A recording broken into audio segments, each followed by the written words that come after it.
Yo, what's up, everybody? What's up, my friends? It's your host, MA, back in the building today with a new episode. Of course, it's Friday, and we're talking about the Heat's draft day that's going to come up on Wednesday, November 18th. Yes, this is the draft episode of the Heat Blog Spot.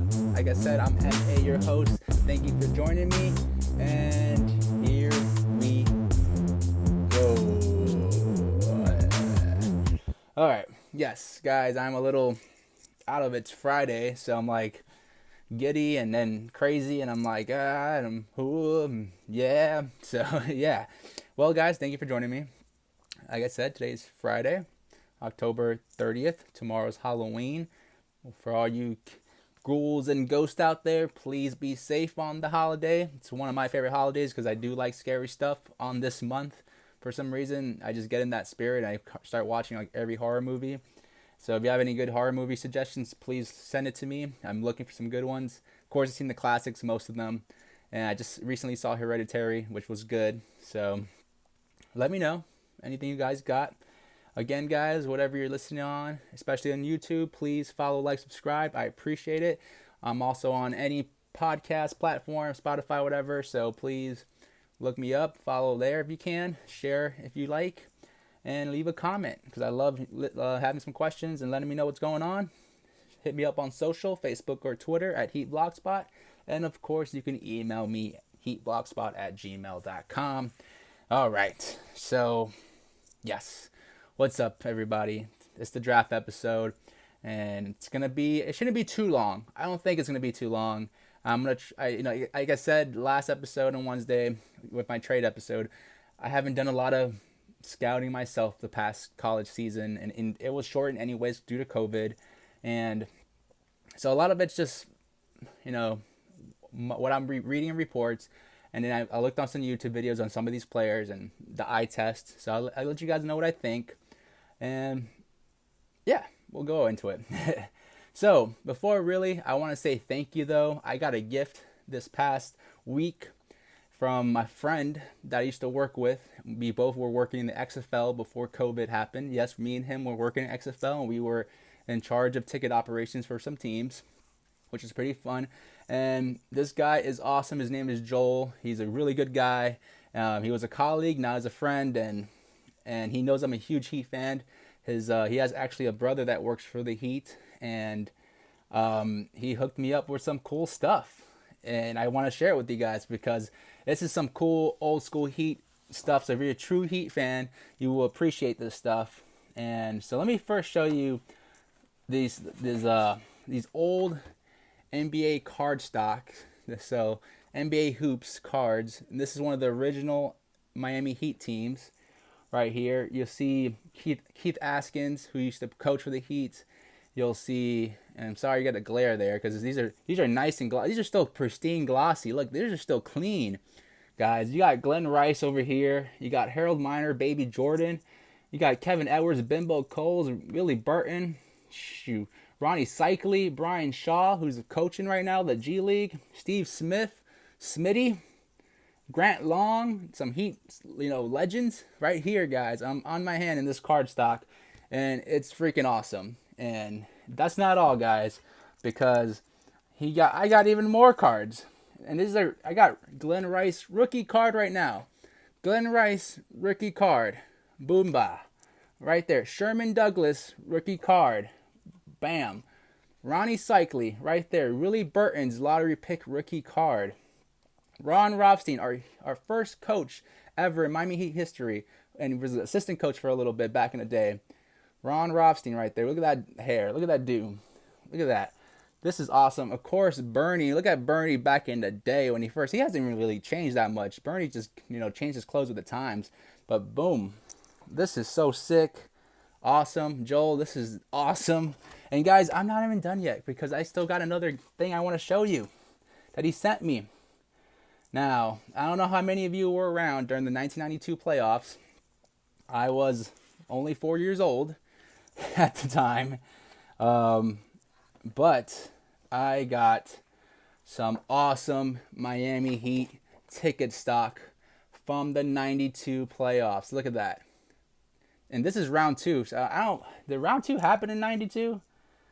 They might have just sold this, as a package to season ticket holders, thinking, they might have, if they get to round 2, you have your tickets already in hand, like a book of tickets. I remember they used to do that. They used to just sell all the tickets, and then they'll charge you, or you'll get charged initially for everything, and then if they lose or whatever happens, they'll refund you the difference.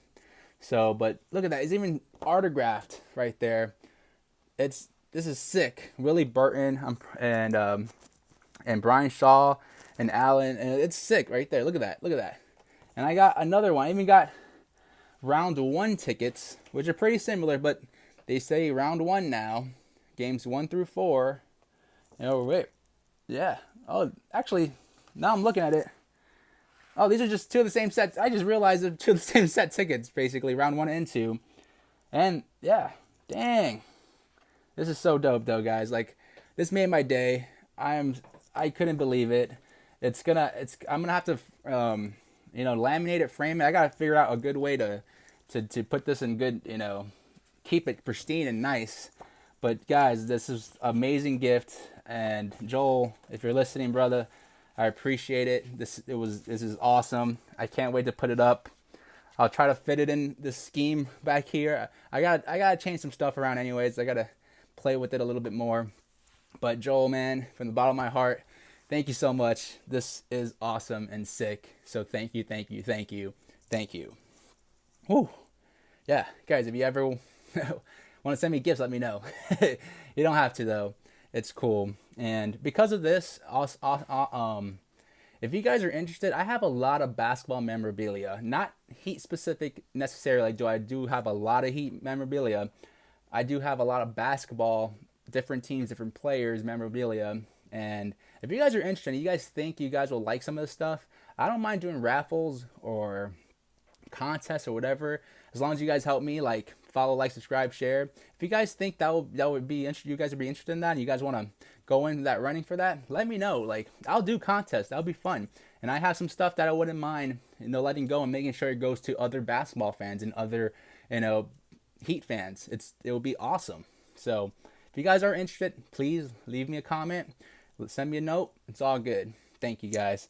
Now, because I already wasted 8 minutes of this episode, let me get into the episode, what we were supposed to be talking about, right? And that's the Heat draft. So, just to remind you guys, on Wednesday, November 18th, on ESPN is when the draft will happen. So, look out for that. And it should be a pretty crazy day. It's going to be the first virtual draft, and we've seen a couple of those already with, the NFL and stuff. And I don't know what to think of it, but I will say this, guys, first. I do not know if Pat Riley's going to keep this pick. If I know Pat Riley, and I think he would rather have the cap space for next year. See, what happens if you draft in the first round, if you don't know this, if you draft in the first round, that player is guaranteed to be paid for 2 years at least. Guaranteed. Like, you can't take him off the books. Of course, you can trade that player, but in the world of NBA, it's a lot harder to trade than anything. Like, people think it's easy. Like, oh, you like him, let's just trade him. No, it's not. It's not like that. Like, it's a lot of things with money and a lot of things with just players and agents and everything. Like, it's complex. So it's not that easy. So if we are gonna keep this pick, it needs to be for somebody that Pat Riley, Spo, the team, the organization believes this guy can come in and be a help to us. Just like they nailed it with Bam and Tyler Hero at 13 and 14. Who really thought that Bam at 14 was going to be the superstar player that we got today? Nobody. And who thought Tyler Hero was going to be the swaggy kid that can shoot and has offensive skills? Nobody. Like, honestly, no one knew this. And the Heat did, and that's why they kept it, and they showed the world how good their scouting report is. So, before we go into it, guys, just remember that, like, if Pat Riley believes he can't find that player, or the player he likes, he doesn't have to take at 20, he will trade that pick for a second round pick, probably in the beginning picks, like 31, 32, 33, which are the first 3 picks of the draft. Don't be surprised, guys. Don't. I can definitely see that happen. And it could happen even after draft day, the trade. So whoever the Heat draft, until training camp starts, do not grow attached to them. Just fair warning, do not grow attached to these players, whoever it is, if we keep that 20th pick. I believe, though, that if the Heat have somebody that they believe that can come into the system right away and help us out, they will keep that pick. Now, again, if they can't find that player and they think they can get that same type, they're going to get the same type of player at 20 that they would at 30 or 31, 32, 33, whatever in the second round, they'll just trade down. They don't want to pay that money. They don't want to do that. So don't be surprised. Now, I'm going to talk about some players, and basically I'm talking about players that have been already connected to the Heat. So the Heat either contacted them, or they had an interview with them, or the Heat talked to them already and worked them out in some way, form, or fashion. So that's who I'm going to talk about. And I'm even going to throw in some people that I think if he did trade in the second round, they might possibly be there still, and who they might get, if that happens. So it's only, let's see, like 7 names. And I'll throw in some other names real quick about who it is, what it is, whatever. So let's get into it, guys. And my first player that the Heat have been reported to be connected to is Malachi Flynn, point guard from San Diego State. And he's a junior. He was a junior. He was going to go into his senior year if he would have stayed in college. And this kid, watching his YouTube highlights, he's a good point guard. Like, he can play point guard. Pretty good pick and roll game. Very good passer. He can shoot. Very good defensively.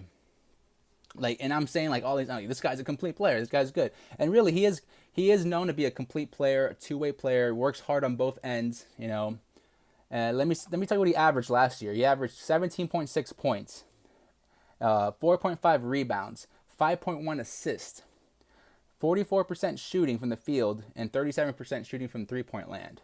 That's pretty good. He started most games of his career, and each year he just kept getting better and better, which it was good to see. That's what you want to see. You don't want to see someone just plateaued in college, and they just didn't do much. They just they did well, and then they didn't get better. They didn't grow. So this kid has gotten better and better each year, especially in his shooting efficiency, which is really good. And what I like the most about him is that he's a junior. And in my experience with the Heat drafting, the Heat do best with players, for role players that end up being good role players for the Heat. They end up doing the best when that player has been in college for at least 3 or 4 years. They were there for a while learning the system and everything.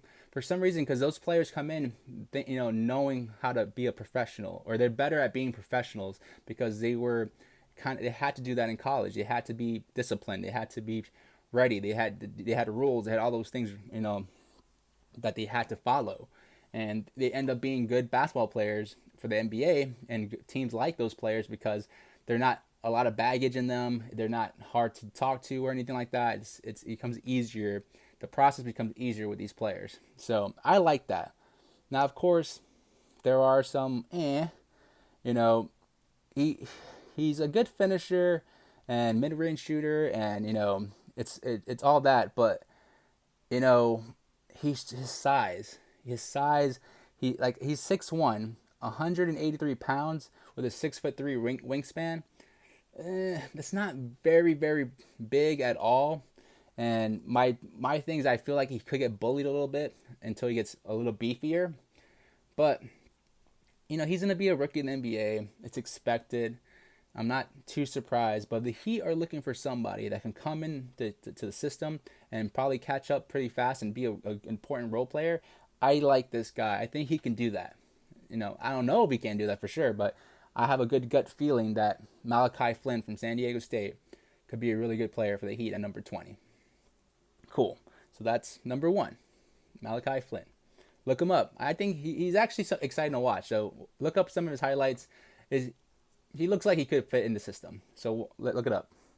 Now, my second player I got on this list, Jalen Smith from Maryland.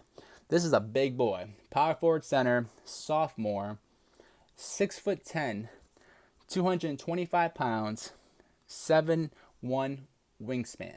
7'1", wingspan, 7'1". But 225 at 6'10", it's kind of light, kind of skinny, and I'll get into that. Let's see. His thing right now is he's a shooter, and he can protect the paint. The great defensive, upside. He can really shoot the ball for his size. He averaged 15.5 points, 10.5 rebounds, 53% shooting from the field, and 2.4 blocks last year in Maryland. That's pretty good, and that's a conference. I like that conference. Like ACC basketball, I feel like always is consistent in playing good basketball recently because of Duke and North Carolina. You got those teams gotta stay competitive to not lose those teams every time. So that's a good conference to put those numbers up. So that's impressive. While San Diego State, that was at Pac-12, I believe, or Pac-10 or something, whatever they are now, and it's not bad. California does have some ballers, so whatever. Let's talk about Jalen Smith. But whatever, Jalen Smith, from his freshman year to his sophomore year, he started every game in his career in college.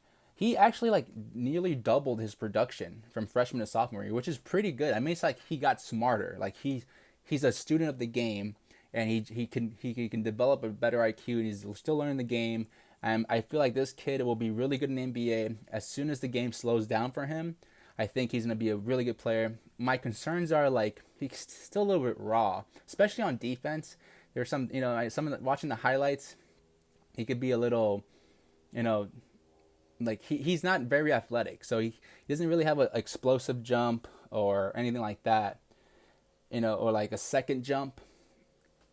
But like in the system next to Bam, he can be very effective right away. But that all depends on him really and how fast he can grasp everything. So I have some concerns with that, but honestly, looking all over, he's not bad. Like he can guard the perimeter a little bit. If he switched to a guard, he could be a little bit like Bam and guard that player. So he's not like a liability out there like Rudy Gobert when Steph Curry's on him. Like Rudy Gobert got no chance, So I like this kid. I like him. And at 20, he's not a bad pick. But there are talks that he might not even last that long. Teams are looking at him for even, the lottery possibly, which is picks 1 through 14. Does he stay? Does he last that long? Maybe. And if he's there and the Heat take him, I wouldn't hate it. I just don't know if he's that player that can come in next season and be a productive player right away. I'm not sure.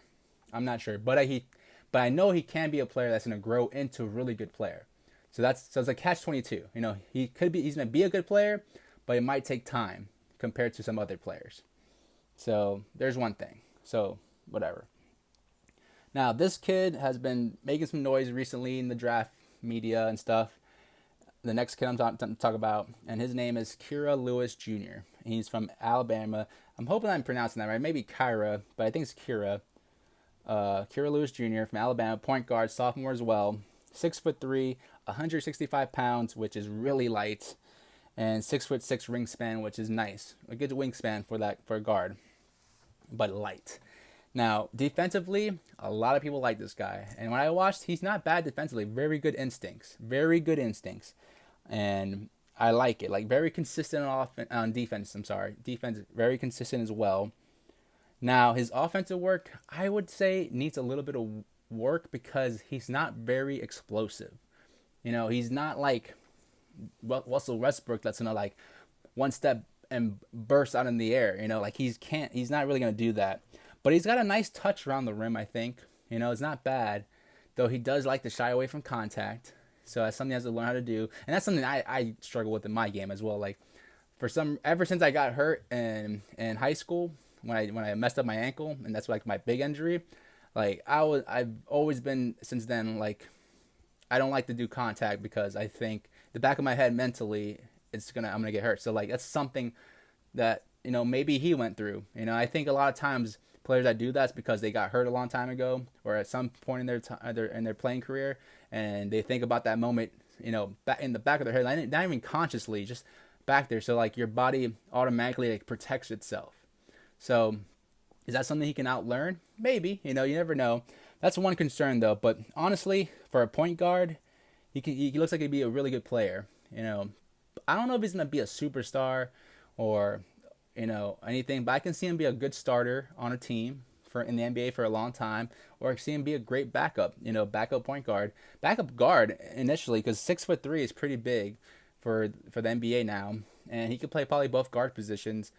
So it's not bad. He averaged 18.5 points, 4.8 rebounds, 5.2 assists, while shooting 45% from the field, 36% from the three-point land, and then 1.8 steals. So that's not terrible. But you got to remember, it's in the SEC. He was playing in Alabama. There's not a lot of basketball schools in the SEC. It's not like Florida is like the basketball team they used to be with Billy Donovan, head coaching them.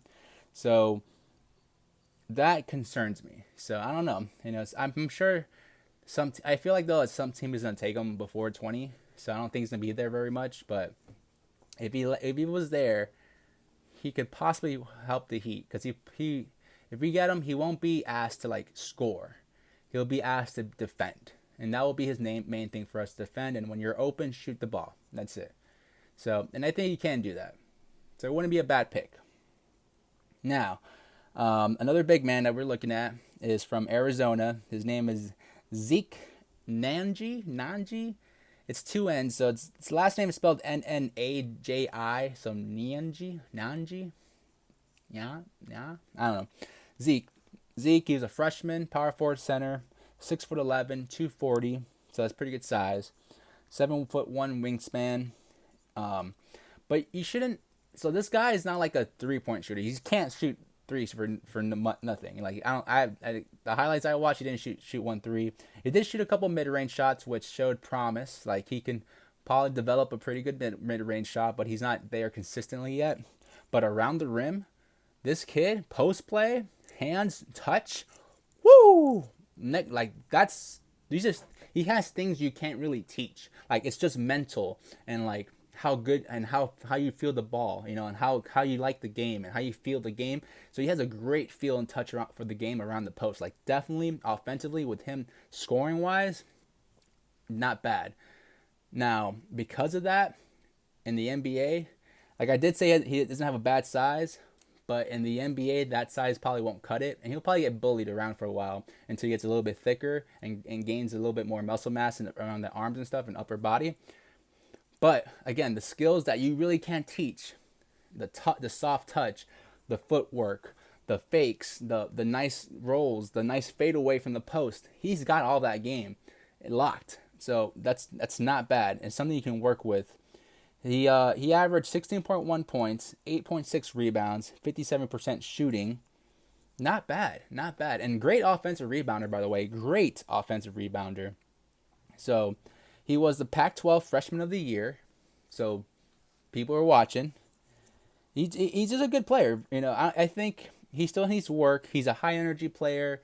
If anything, he reminds me of like, I guess he could, because Dennis Rodman was a defensive player too, and I don't. He's not very good defensively yet, though. There's like in the perimeter on defense, he's gonna get blown by. Like if he gets switched up to Steph Curry's gonna eat him up. So that's some stuff. So like there's still concerns, like defensive concerns, but we have to remember he's a freshman, so he's only like 18, 19 years old, 20 maybe. So this is work that has to be done with this kid. But if you're looking for a raw prospect, he's not a bad one. He could probably grow into being a really good player. Now, with all that, does that scream to you a player that is ready to come into an NBA team and be a role player and be effective? It doesn't scream that to me. Of course, in the right system or anything, he can be that player, the right coach. So maybe he does come in, and maybe the Heat think that, hey, we can just tell this kid to focus on these couple things and he'll be fine for us. And he'll grow into the things we need him to do eventually. So maybe this kid, but I wouldn't get hung up on it because he is making some noise. Like I said, he's raw. So some teams in the lottery are even considering drafting him. So he might not now even drop that far, but it's a maybe. So if he does drop that far and the Heat think that they can, make this kid better and quick, and make him useful fast, I wouldn't be surprised if the Heat get him, because I did like what I saw, and there is potential there for him to be a very good basketball player in the NBA. Zeke Nanji. Nanji. All right. Now, this kid is like the last player I'm gonna talk about in the first round that that the Heat have been connected to. I think they might get, and he's connected really because the kid plays in Kentucky.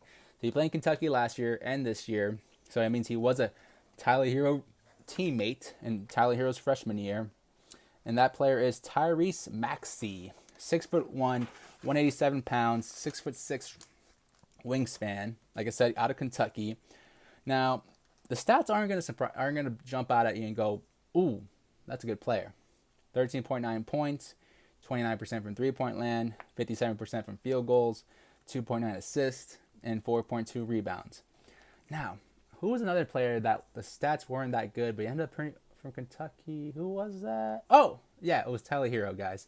So, I don't put too much stock into that, because Tyler Hero, now we know he's freaking awesome, and Kentucky didn't use him that way. Same with Bam. Bam is freaking awesome, and Kentucky didn't use him that way. So he went under the radar. So this kid could be one of those players. And Pat Riley and our scouting team has been great at finding those Kentucky players that go under the radar and are not at full display in that school, but know how to play more, have more skills than they displayed, and the Heat can get it out of them. So I think he could, because the stats, 6'1", 187 pounds, that's big. That's strong. That is a strong guy. And 6'6" wingspan. 6'6" wingspan. Guys, great defender. Great defender is written all over him. Like, he has the potential to be a really good defender in this league. Now, 2.9 assists. That tells me, though, he can't create offense very much. Like, he's not a very good creator of offense. And that's one of the things of hang-ups on him that I've read and noticed in his, highlight reel. Just not a great, creator of offense. Though, I do think he's a good shooter, though. Like, he could become a good shooter. Yeah, 29% from three-point land, 8 nice. But I think it wasn't, the most of his shots weren't to his strengths. I think he could be a really good spot-up shooter. So, what I'm trying to say is that he can be like a 3-and-D point guard. More on the D, more on the defense, less than the 3. But he can be an effective 3-point shooter that can keep himself out there. So, I like it. I'm not hating it just because I have faith in our front office that in any Kentucky player they draft, they could probably get a lot out of that player. And John Calipari has shown that he knows how to recruit. Like, even if he can't highlight all his players the way he would like to, probably, because it's 20-minute halves in college, so it's only so much the ball can go around. But he is not dumb, and he knows how to recruit talent. So, you know what? It's not a bad pick. Honestly, they picked him up and they kept him. I'll just want to wait and see how this kid ends up, because he could end up being really good. So, there you go. I think those players right there, I don't know for sure if the Heat draft them, if they are in that 20th spot and they're still there available. But these are the players I've noticed and I like that have been really connected to the Heat that they can get.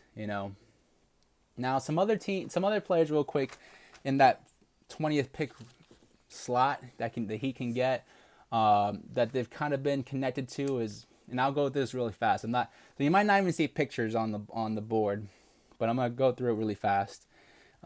Vernon Carey from Duke, who's a power forward center, and he's more a defensive guy, shot blocking guy, not really a scorer. So I don't think the Heat will want him. So I'm not about it. And there's plenty of free agents out there I think do the same thing, and we don't need to spend 2 years at least with this kid to get to see what he's about. So I don't like it. So I'm not about it. Another player is from Texas Tech, shooting guard Jamias Ramsey. Yeah, I'm not really even sure who that is, but apparently people like him, and he can shoot it and play both guard spots. There's another player, Vanderbilt swingman Aaron Nesmith, who's a highly skilled shooter and expected to be at the 20. FSU small forward Patrick Williams, who's in a raw athletic wing, and he's rising, so people are looking at him. Villanova small forward Sadiq Bey, and that one people aren't too surprised at. But we'll see. One person I will say that's also connected, but I'm not sure. I'm not sure if it's worth taking him at 20 because of his size. And I'll show the picture of this guy. He's from Arizona as well. His name is Nico Manion. It's really weird. And Manion.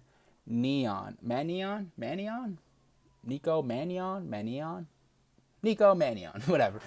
From Arizona. And if you see this guy's picture right now, he's a weird redhead looking kid. But he plays point guard, 6'3", and he's not bad offensively, but his size at 6'3" is so small, and he's not very explosive really, that I have a feeling that his ceiling really is gonna be a bench player. I don't see it. I don't see it because I don't think his body can grow into being a bulkier body. I just don't know. I don't see that. And so to me, if anything, I see him being like a Tyler Johnson. Do we need Tyler Johnson? Like, do we need him to be better? To be a better team? I don't think so.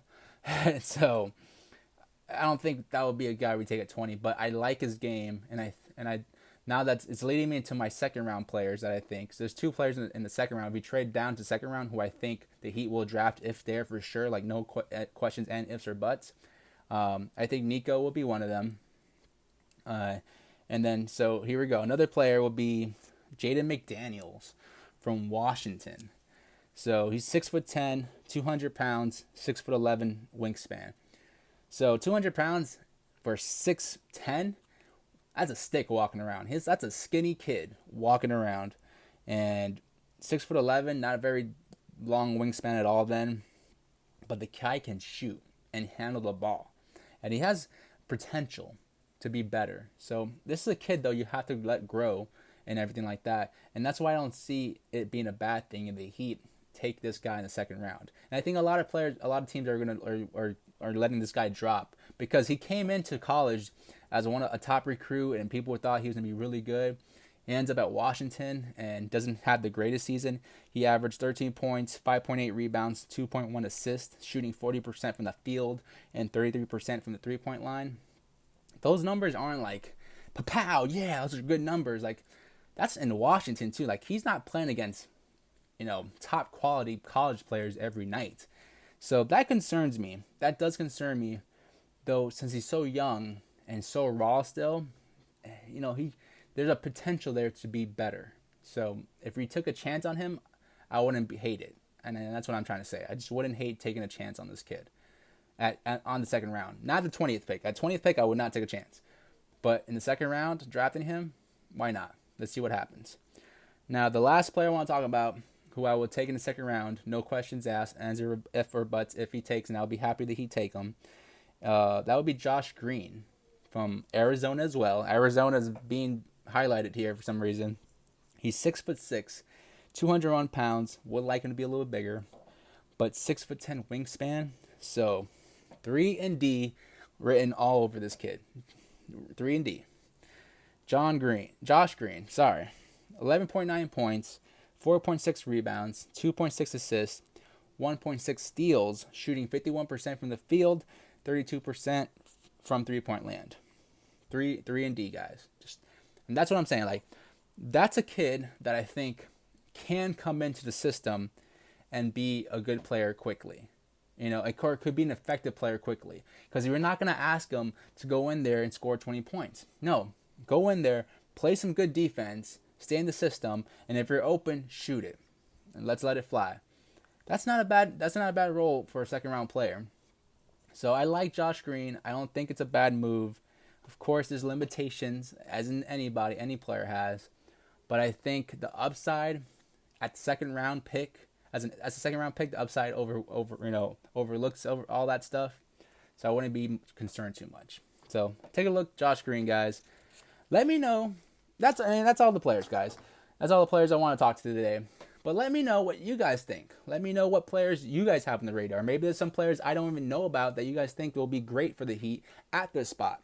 Because that would be great to learn. I want to learn from you guys too. So if you guys know of any players that I haven't seen or haven't talked about, or the media hasn't even talked about, share with us. Let's go. Let's have a conversation. It'll be fun. Because I want to be prepared as much as possible for November 18th.